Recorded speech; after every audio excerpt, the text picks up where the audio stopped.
Tabok daw siya diri sa island. Oo, Tabok, tapos? nabanggaan siya sa motor, moto nga Nakahiga na sa kalsada at sugatan ng datna ng UNTV News and Rescue Team ang 62 years old na senior citizen sa South Montilla Boulevard, Barangay 26 New Society Village, Butuan City, pasado alas 8 ng gabi ng Lunes, May 19. Kasama ang kanyang asawa, nakita ng grupo na may malay naman ang pasyente kahit nagtamo ito ng sugat sa kaliwang noo at pisngi. Posibleng nagkaroon ito ng deformity sa may kaliwang kamay at gasgas sa magkabilang tuhod.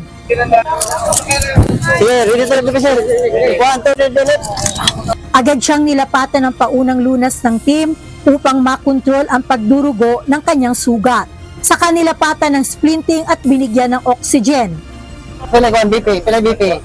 Ha? 140, pila pause. Ayon sa asawa ng biktima, naiwan siya sa loob ng kanilang sasakyan, naghihintay sa kanyang asawa na bibili lang sana ng ulam sa kabilang kalye. Nagulat na lamang siya nang may mga pulis na sa lugar at nang lumabas siya, nalaman niya na ang kanyang asawa pala ay nabangga na ng isang motorsiklo. Ayon pa sa mga nakakita sa insidente, dumaan ang biktima sa butas ng Center Island. Patawid na sana ito at sakto namang dumaan ng isang motorsiklo kaya ito nabangga. Matapos lapatan ng first aid ang biktima ay agad na isinugod sa Butuan Medical Center. Wala namang nasaktan sa panig ng motorista at angkas nito. Lumugon naman ang UNTV News and Rescue Team sa hiling ng isang pamilya na maihatid pa uwi ng bahay ang kanilang 73 years old na lola. Sumasailalim ito sa dialysis procedure sa Barangay Libertad, Butuan City ng araw na iyon.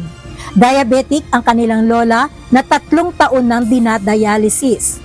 Minonitor ng team ang vital signs ng pasyente habang nasa biyahe. Naihatid naman ng maayos ang lola kasama ang pamilya nito sa kanilang bahay sa Barangay Duungan, Butuan City. Oo. Kuha na, ang habol lang ha, angat lang gamay ha, kasakitan siya. Okay.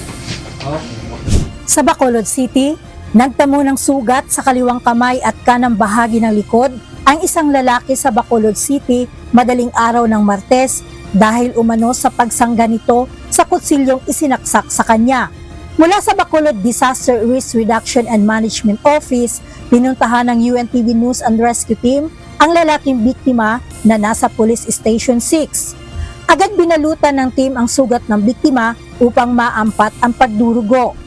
Tumanggi ang pasyente na magpadala sa ospital, subalit pinayuhan pa rin itong magpakonsulta sa doktor. Evelyn Sikat, UNTV News and Rescue, Diyos ang aming sandigan, serbisyo publiko ang aming pinahahalagahan.